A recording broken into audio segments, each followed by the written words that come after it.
In the Gospels, Jesus asks his disciples an important question. Who do you say I am? Over 2,000 years later, this question continues to reverberate in the human heart. Some have only given this question a cursory thought. Others have spent years pondering the answer, searching the scriptures, and looking for evidence. This spring, Fiat Ministry Network and Patchwork Heart Ministry team with researchers and experts who have studied the Shroud of Turin to once again pose Christ's question to you. Who do you say I am?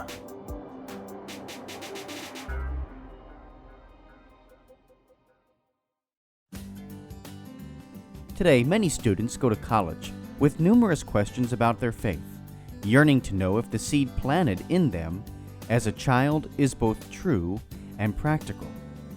Using the miracle on the road to Emmaus as a model, young adult ministers conversed weekly for 3 months with college students about the most pressing questions they had about the Catholic faith. As they journeyed together virtually, something amazing happened. Doubts disappeared, fears faded, and Jesus revealed that He is still alive. Hearts Burning Within Us, the latest book from Patchwork Heart Ministry, is a result of that grace-infused conversation. It is the perfect back-to-school gift for recent high school graduates and current college students.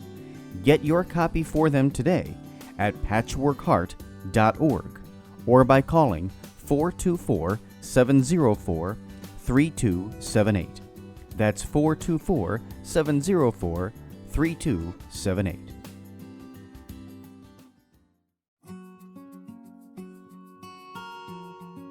The St. Raymond Nonnatus Foundation, in partnership with Patchwork Heart Ministry and Fiat Ministry Network, presents a podcast for families in crisis. Hello, and welcome to a podcast from the St. Raymond Nonnatus Foundation for Freedom, Family, and Faith. This is Anne DeSantis, Director, joined by our President, Nikki Kelly. And this is our Beatitudes Series for families in crisis. And on this podcast, our topic is, Blessed are the merciful, for they shall be shown mercy. And if this is your first time listening to our podcast, be sure to go and listen to the other ones because we're right in the middle of this Beatitudes series. And you can listen to those if you go to Philly Nonnatus on YouTube and subscribe. Mickey, thank you so much for joining us again. Hi, Anne. Thank you so much for having me. Yeah, this is a great series because, it's geared for you, our listeners, who are families and individuals in crisis. And when we think about crisis, it could be something to do with divorce, separation. Maybe it's a job loss, sickness, a health problem, relationship issues, trauma, anything to do with emotional or psychological traumas as well. So we want to speak to you who are going through some rough times and talk about this topic of blessed are the merciful. And I'm looking at the Catechism of the Catholic Church, Part 3, Life in Christ, under Section 1, Man's Vocation in the Spirit. There's a whole section there on the Beatitudes. And I'll read off the Beatitudes just so that all of you who maybe haven't read them in a while or heard them at Mass, is that the first one is, Blessed are the poor in spirit, for theirs is the kingdom of heaven. Blessed are those who mourn, for they shall be comforted. Blessed are the meek, for they shall inherit the earth. Blessed are those who hunger and thirst for righteousness, for they shall be satisfied. Blessed are the merciful, for they shall obtain mercy. Blessed are the pure in heart, for they shall see God. Blessed are the peacemakers, for they shall be called sons of God. Blessed are you when you are persecuted for the righteousness' sake, for theirs is the kingdom of heaven. Blessed are you when men revile you and persecute you and utter all kinds of evil against you falsely on my account. Rejoice and be glad, for your reward is great in heaven. So, Mickey, when we talk about mercy, I know that you've talked a lot about this on your own podcast. And I want to invite people to go to your YouTube channel as well, because you have some really great videos on many of the topics having to do with Sunday Mass, the gospel readings. But you've talked a lot about mercy, and Mickey's YouTube channel, by the way, is the Catholic Philadelphian. So be sure to subscribe there. So what do you think about that one, Mickey? I know these are all great topics, but you've discussed that one before, mercy and what it means to all of us. Sure, Anne.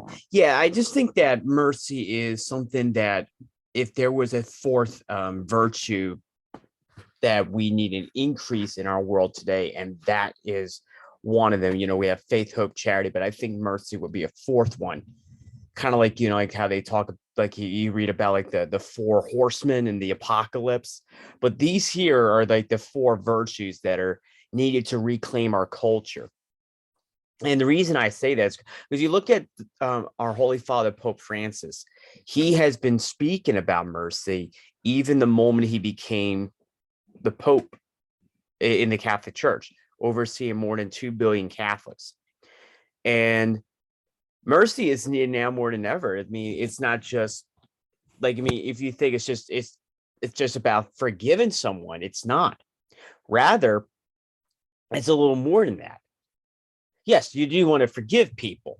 And of course, we also have the past about like, if you give someone 7 times out of 70, I know it's a heck of a lot, but you also hear accounts about, the final judgment in the Gospel of Matthew, towards the end of the Gospel of Matthew. And you also hear about many other accounts of mercy as well. But I think the bottom line is mercy. I had a principal that once told me that mercy starts with you. And I honestly think that if we are merciful towards others, we're able to know God's love for us. Yeah, well said, because mercy is something we should give away, isn't it? I mean, it's not something we keep to ourselves. And it's also not something that's just meant for us, between us and God, which is a good thing too, right? We need mercy from God for our daily living, but we need to give it away, right? And I'm looking at this article, which I'm just going to tell everyone where they can find it. And it's online. It's actually one of Pope Francis' general audience addresses, which was from March 18th of 2020. If you think about it, that was right before or right after the pandemic, really was set in. And I know in Italy at that time, it was really in full force, March 18th of 2020. And this article is entitled, "Blessed are the Merciful, for they shall be shown mercy." And what the Holy Father said during this homily that he gave, one of the things that he says is that there are two things that cannot be separated, and they're forgiveness granted and forgiveness received. But many people find themselves difficulty and are unable to forgive. Very often the harm suffered is so great that being able to forgive seems to be like scaling a very high mountain, an enormous effort, and one thinks it can't be done. It just can't be done. This fact of the reciprocity of mercy indicates that we need to turn the perspective around. By ourselves, we are not able. It takes the grace of God. We must ask for it. Indeed, if the fifth beatitude promises finding mercy, and in the Lord's Prayer, we ask for the remission of sins, it means that we are essentially debtors and we need to find mercy. And I think that's important. He's talking about forgiveness as well. And not only do we receive forgiveness, but we give it away. And I think it's the same with mercy. And I think that the more we give away mercy to other people, to be honest, I think you receive it even in an even greater way, because it's a gift from God that is meant to be shared. And I think you made a good point, Mickey, when you talked about the Holy Father, because you're right. He came to the United States back in 2015. He came to our own city where we're located in Philadelphia. And the whole theme was about mercy. And it was about family. And if you think about it, that's what we're all about, isn't it? Isn't that what this foundation is all about?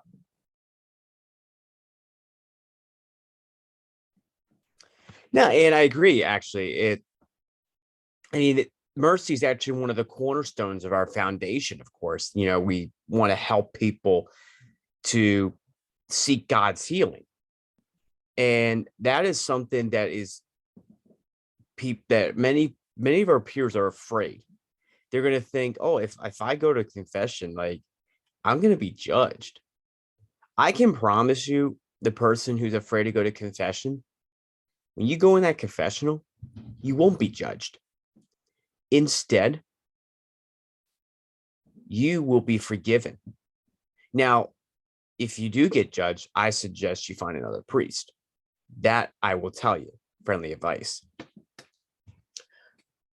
Pope Francis, even if I may add to that as well, Anne, he says that a little bit of mercy makes the whole world less cold and more just. I honestly think he really hits it, like he hits the nail on the head. And I just thought to myself, whew, because let's face it, we do live in our society, which is very cold. It's all about the whole me mentality. And we think less of others. That beggar on the street that needs money or food or whatever. Do we have the time to let's say we're going to head into Starbucks to get a coffee or whatever? Do we take that moment to get an extra one and give it to that person as we're heading back to work or something? Do we have loose change? Are we willing to give it to that homeless beggar that's outside that's soliciting for money? Yeah. I mean, I think everything that you're saying is so true. And it's the same concept that we were just talking about the reciprocal, right? I mean, we're receiving God's mercy, but you're also giving it away. And that's a good example, because there's people like the homeless that not all of us might be walking by every single day of our lives, depending on where you live, right? But there's people that in your family, in your neighborhood, who might just need something like a friendly hello, right? They might just need something like a text message or a call to see how they're doing. And to me, I think that's mercy as well, when you're able to take your personal time, even if it's just a few minutes, and give it away to someone in friendship, not seeking anything in return. And to me, I really think that that's what mercy is also all about. And the same article that I was just reading from, the one that's called Blessed Are the Merciful, for they shall be shown mercy. I forgot to mention that one is from Catholic Culture, the online source. And it goes on to say, and this is the Holy Father speaking, he says that we're all in debt, all of us, to God who's so generous, and to our brothers. Every person knows he's not the father or mother he should be, the husband or wife, the brother or sister. We are all in deficit in life, and we all are in need of mercy. We know that we too have done wrong. There's always something good that is missing that we should have done. And I remember one of the first things that Pope Francis said when he became Pope, and I don't remember the exact context, and Mickey, you might remember this, when they asked him about himself and who he was and his experience, one of the first things he said is that I'm a sinner. So he recognized that in himself. And I think we all are, like he says in the article, we all have a deficit. And when we realize that deficit, we realize that we need to be merciful to others, because we're not perfect. And when we think about people like you, our audience who are listening, that are families in crisis, maybe you've gone through some kind of a trauma in your life. And sometimes when you go through a trauma, it's very hard to feel merciful toward other people, because I just know from personal experience that when you go through a challenge, you're looking for receiving that, aren't you? I mean, I know I was when I've gone through things. But I think what the Holy Father is saying to us, and also even in our scriptures, is that even if we can find a small way to give of ourselves when you're going through a trauma, you will be blessed. And I don't, Mickey, if you had anything to say about that, because I know you understand that going through trauma. Sure. Well, I mean, I have that, in the previous video, so I don't want to really repeat myself with it, but I just want to encourage everyone to visit some of our previous podcast episodes in which I do discuss some past traumas and what have you. So, but I also want to go back to the point you made, and is that when you talked about Pope Francis, and like one of the first thing he admits is that he recognized the fact that, like us, he's a sinner too. And he's far from perfect. And let's face it, many of the saints of the church, they were, many of them were sinners. Look at St. Paul. Look at, there's like a whole list that, we can go on and on about. Look at St. Augustine, for crying out loud.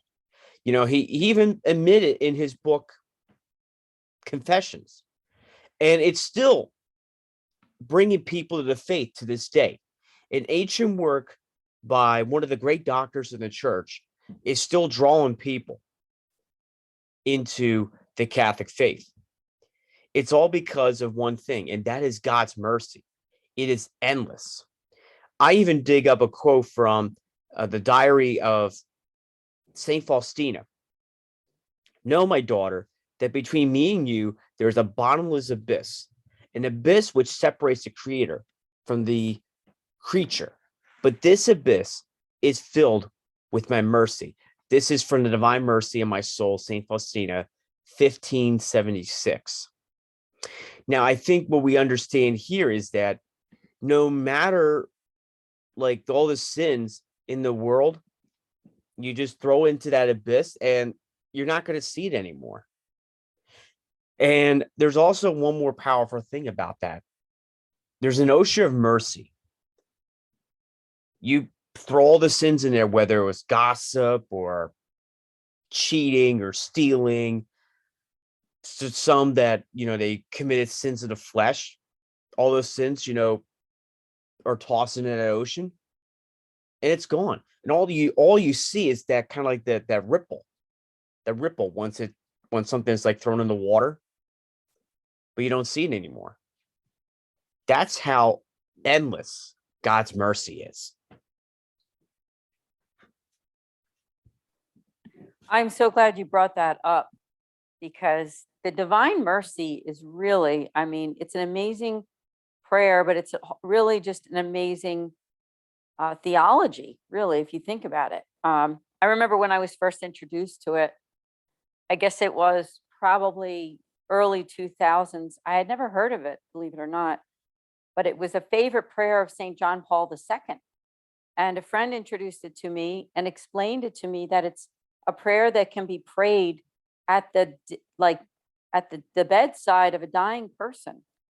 And then if it's prayed before that person's death, now, of course, they suggest like the 3:00 hour, because that's the hour that Christ died, that mercy, the remission of their sins, not just, of course, going to confession is the remission of our sins, right? But the corporal punishment that sometimes, like the after effect of sin, is also wiped away.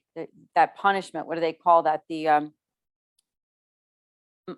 Forgive me that I'm losing that train of thought, Mickey. You might think of it, but it's the corporal punishment that you can still receive even after having been forgiven through confession is wiped away.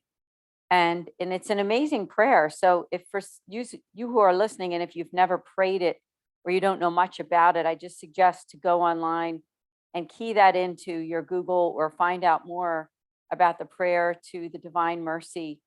And our friends up in Massachusetts at the fathers, I know that one of the priests, of course, is Father Donald Calloway, right? Has written about it, and Father Michael Gately wrote the book about it. So check it out sometime and learn more. But the Diary of Saint Faustina is an amazing resource to read over and to meditate on her life. And I'm looking again at this article just to give you all some more information on mercy from our Holy Father. He says, where does mercy come from?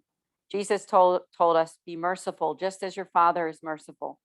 The more one welcomes the love of the Father, the more one loves. Mercy is not one dimension among others, but rather it is the center of Christian life. There is no Christianity without mercy.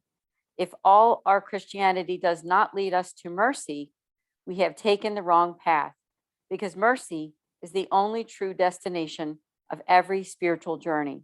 It is one of the most beautiful fruits of charity. I love how that's said. And that's from the Catechism. That's actually from the Catechism number 1829. So, Mickey, let's talk more about divine mercy. I know that it's a favorite prayer of yours.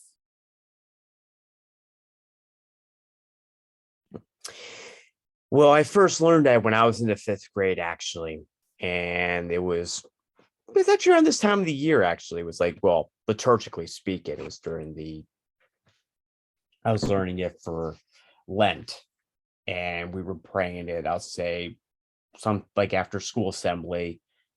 And we actually had Holy Week. We actually prayed it during the assembly, kind of like a little prayer service or something.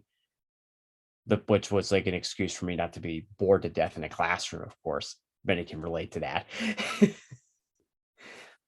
I always pray it whenever I'm outside the abortion facilities. But we wouldn't typically, like, usually on the given Saturdays that I'm out there, it would be like me and a few other guys. We would pray the Angelus, do Divine Mercy, and then we'll go right into the mysteries of the Rosary. But I always find that there's like some power to it, asking God to have mercy on not just you, but the whole world. And let's face it, we do need God's mercy now more than ever. And let's face it, I mean, you look back at the past several years, it hasn't been a walk in the park, so to speak. Yeah, that's right. I mean, it's going to be a fight for all of us. And I don't mean a physical fight, but it's a fight to stay virtuous and stay on track with God, and realizing that, as that article that I just read, it says that it is the destination of every spiritual journey. So we can't really have that deep relationship with God without the mercy. And we were mentioning confession. I really think that confession is the primary place for all of us to receive mercy as Catholics. And you who are suffering right now, who are families and individuals who are in crisis. And sometimes when you're in a trauma, it's hard to go to confession because it may feel like what's happened to you is not your fault. And it very well may not be your fault, whatever that is. But we can always find some room inside of our hearts to ask God to forgive us for the parts that we played in whatever happened. And I'm reading from a book right now. It's called The Power of Forgiveness. It's from the United States Conference of Catholic Bishops. And these are meditations from the Holy Father. And one here says, it's called The Open Door. It says that Jesus came to save us by revealing the merciful face of God and drawing us to him with his loving sacrifice. Thus, we must always remember that the sacrament of reconciliation is a true and proper path to holiness. It is the compelling sign that Jesus left to the church, so that the door of the Father's house would always remain open, and thus that men could always return to him. And this is an address to participants at a course organized by the Apostolic Penitentiary on March 29th of 2019. And it's interesting that was said at a penitentiary, because when you think about it, people who have committed crimes, God wants to extend mercy to every person, no matter what they've done. And Mickey, it's good that you mentioned that sometimes owning up to a certain sin might almost seem like a scary thing or just something that you don't want to do. But nothing could be further from the truth, because you're really receiving the love of God back. Isn't it true? I know that for me, when I've been to confession, that's exactly what I feel and what I've experienced.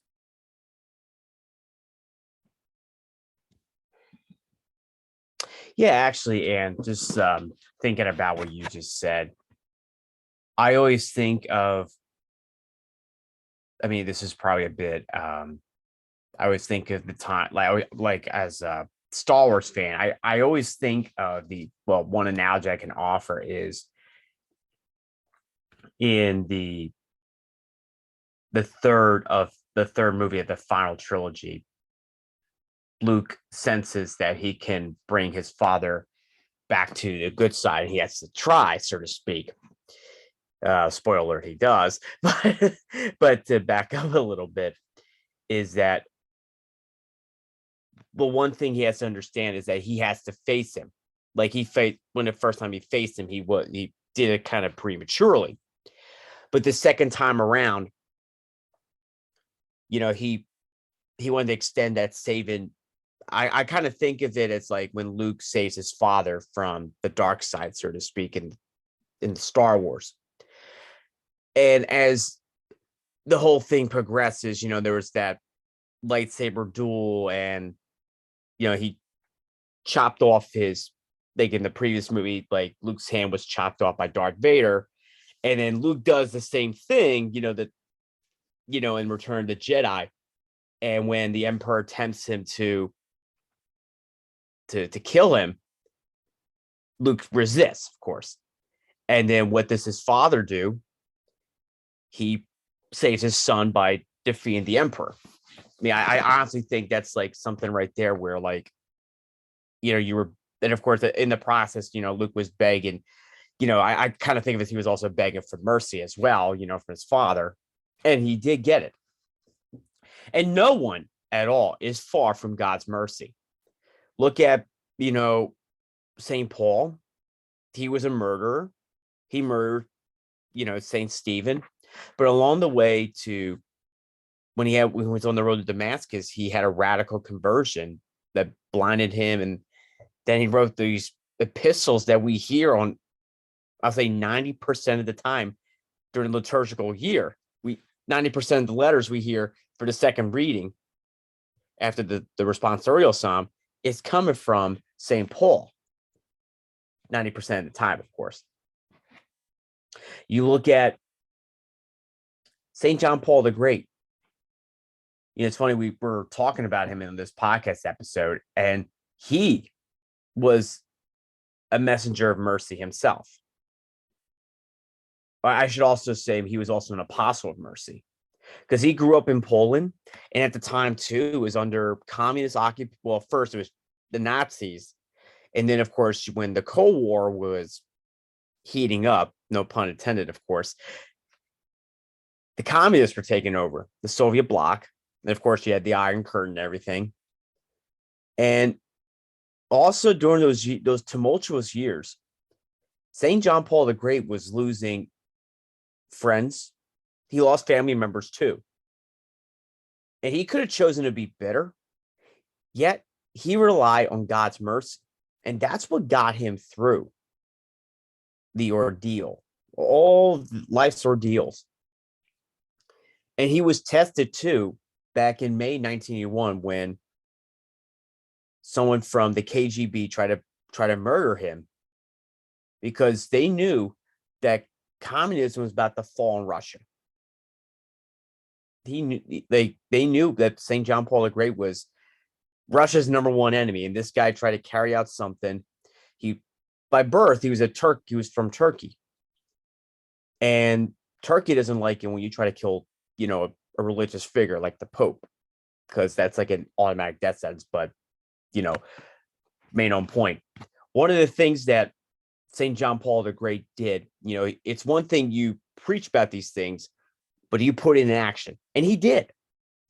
St. John Paul the Great would go visit his would-be assassin, and he forgave him, and he called him to a life of mercy. You also look at the example of St. Maria Goretti, who was raped and murdered by her attacker. Yet she came to him in his dreams and called Alessandro, who has a cause of canonization at this moment, called him. First of all, she forgave him.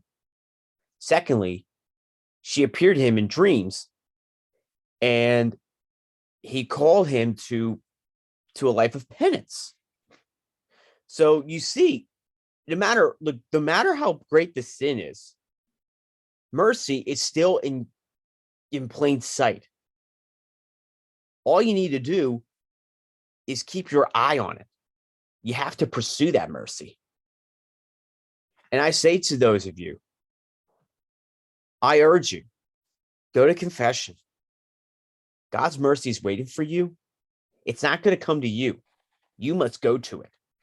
Just as Moses went on Mount Sinai and received the 10 Commandments. Yeah, thank you. I love how you express that pursue it, because if we don't pursue it, it doesn't just, we have to have that awareness, I think is what I'm trying to say, is that there's a certain awareness of wanting to have God's mercy in your life, wanting to make a difference and wanting to be closer. And that same book that I was referring to with The Power of Forgiveness, it says that mercy triumphs over sin. It says mercy will always be greater than any sin.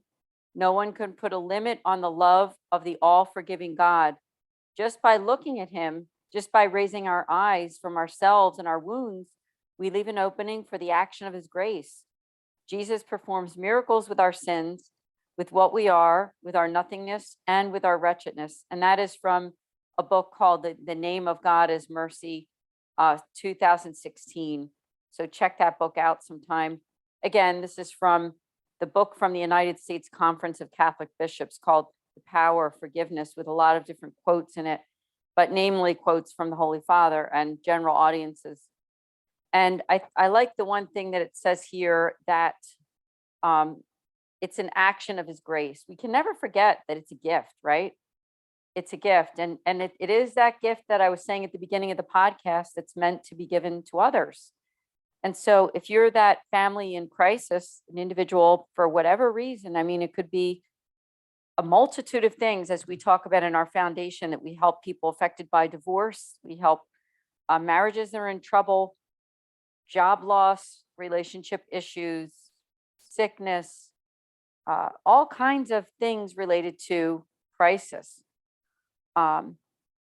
Search inside your heart, because even if you're at a weak point, God is still inviting you to grow, right? Don't you think, Mickey?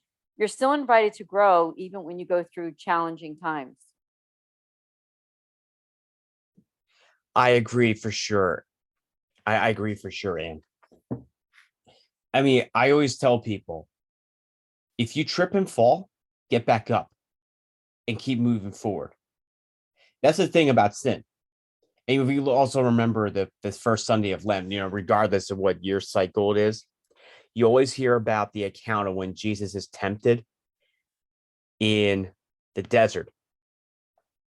And 3 times the devil tempted Jesus.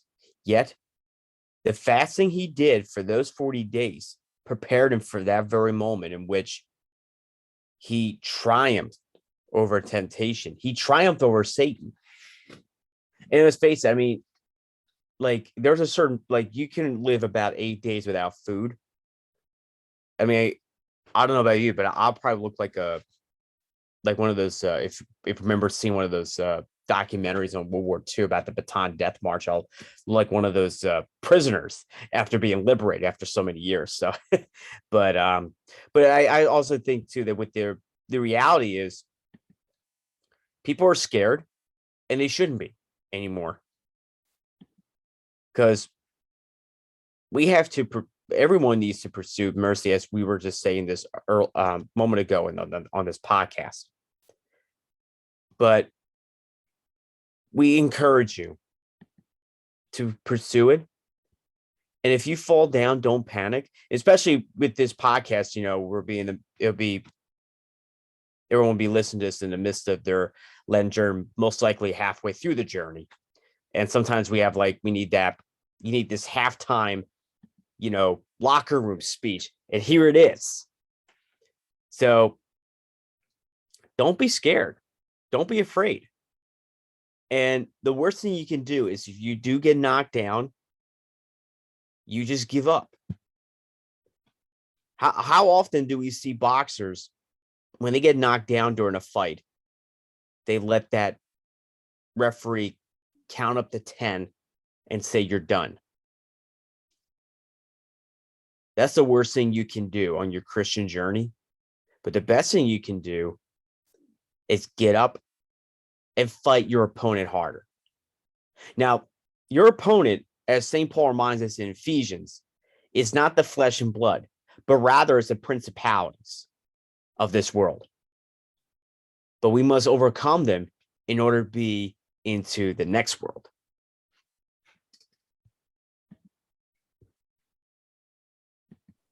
Yes, totally correct and spot on, because we need to look at this from the bird's eye view and not just close up and what you're going through right now. And realizing, I think, that life is long. I remember a friend of mine said that to me one time. It really stuck with me. And I think what she was trying to say is that God is so merciful that he gives us, some of us, not all of us, but for the most part, people who do live to a certain age, we get time. We do get time to be able to make things right. But that doesn't mean that we shouldn't do it sooner than later, right? We shouldn't. Now is the time, right? Now is the time for us to grow closer to God and to accept his mercy. And I keep referring to you, our audience, because you're the people why we're here and why we do what we do. Why do we do these podcasts every month about this topic? And that's because we're there for you. We care about you. And as I always say, the church cares, and so does the St. Raymond Nonnatus Foundation. I'm looking also at a book here. This one is 365 Daily Meditations with Pope Francis. And under Ministers of Mercy, it says that, how are we treating the people of God? I dream of a church that is a mother of shepherdess. The church ministers must be merciful, take responsibility for the people, and accompany them like the Good Samaritan, who washes, cleans, and raises up his neighbor. This is pure gospel. God is greater than sin. I like this quote because it doesn't just talk about us and our sin and getting mercy from God just for us. It talks of us being ministers of mercy. And I know, Mickey, you've addressed that on other things that you've done, perhaps your YouTube channel or just other videos that you've done, and use that term ministers of mercy, because that's what we are. You know, when we can forgive somebody for something that was done to us, and really heartfelt forgiveness, we're being a minister of mercy. And even better than that, if there's a way that we can communicate that to someone else, maybe even to the person that you need to forgive or that I need to forgive, or maybe we need to go to someone and say we're sorry for something. I do think that that makes a very big difference to the lives of those people who may be suffering because of actions of others. Maybe it was something that you or I did. Of course, there's mercy between God and us, but there's also mercy between us and other people.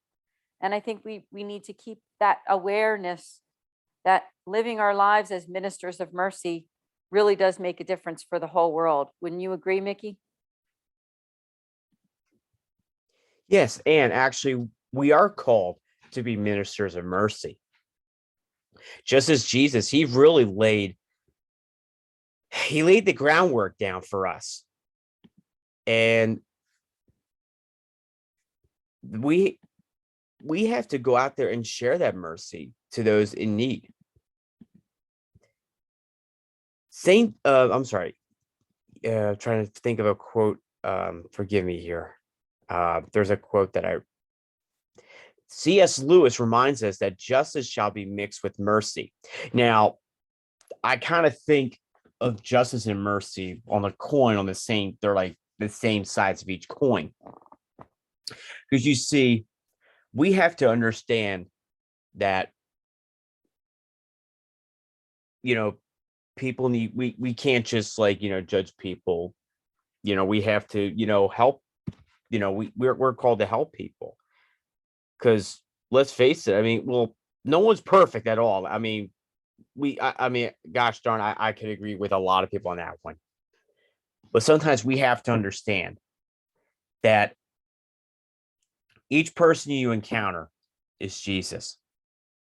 The homeless beggar, the convicted felon that's in prison and God forbids on death row, the mother in an unplanned pregnancy crisis who is unaware of life-saving alternatives, the volunteer worker or the escort outside the abortion facility who has no clue or knowledge about God at all, but you can minister his message to them.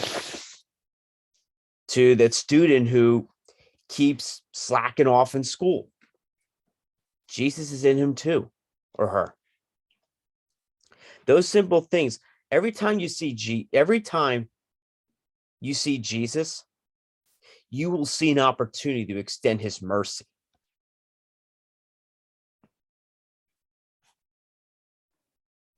Yeah, we can never forget that at the heart of mercy is Jesus himself. I mean, the Catholic faith does have a lot of doctrines, a lot of a whole, universal, I would call it like almost like a big, huge universal like library of saints and of teachings. But at the very heart of every single thing that we do is Christ and his teachings, right? And the Beatitudes really are one of his primary teachings in Holy Scripture. And so when we take that seriously and say, you know what, these were teachings of my Lord, the person that I love most in this world, we take it seriously enough to want to implement it every single day of our lives.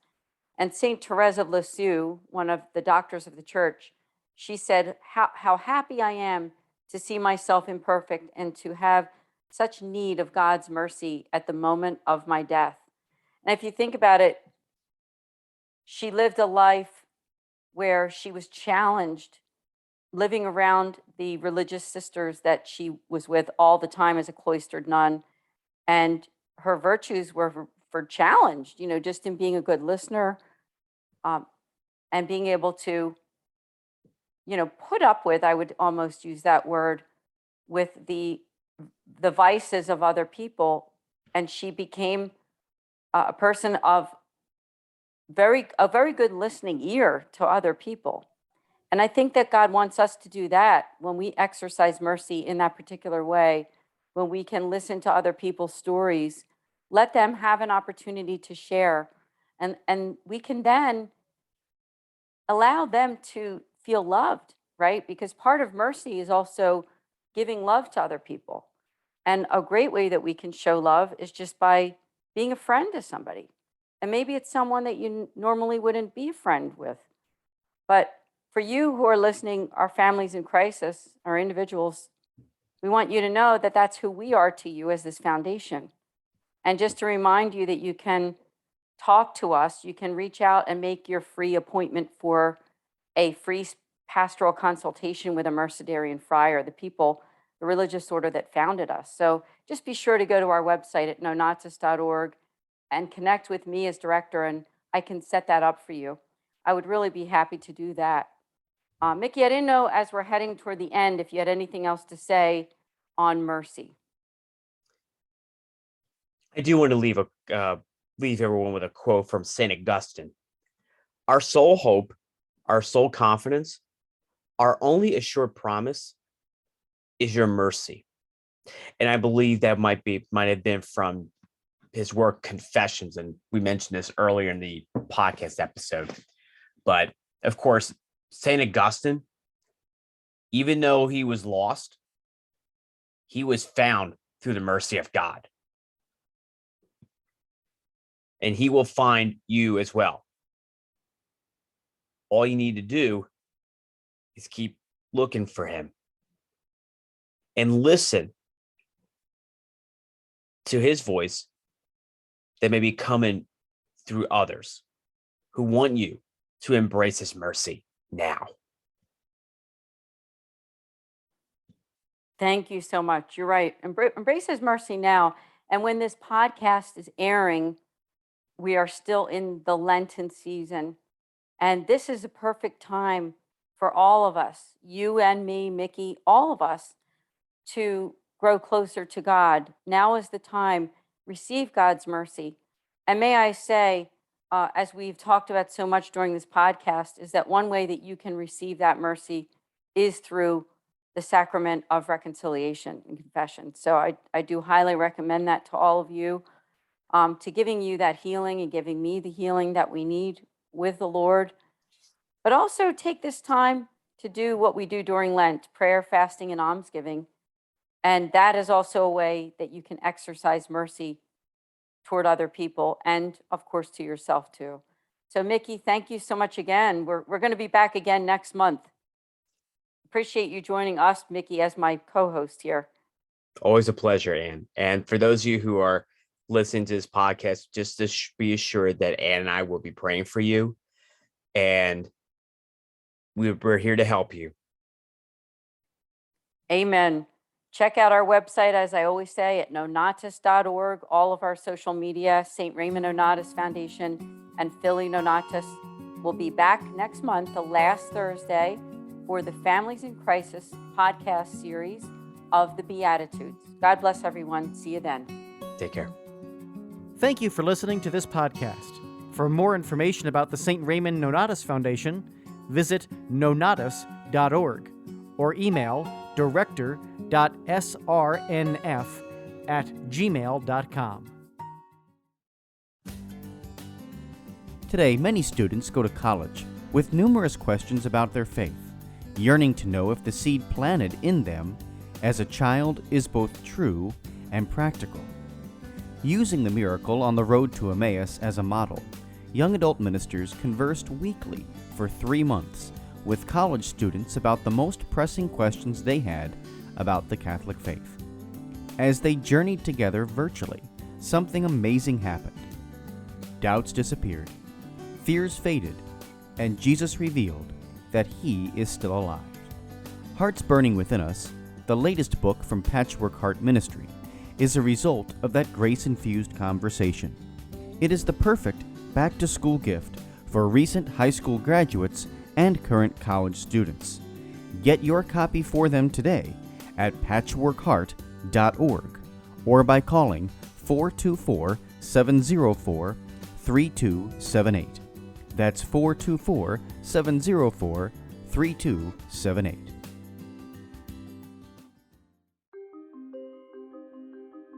In the Gospels, Jesus asks his disciples an important question.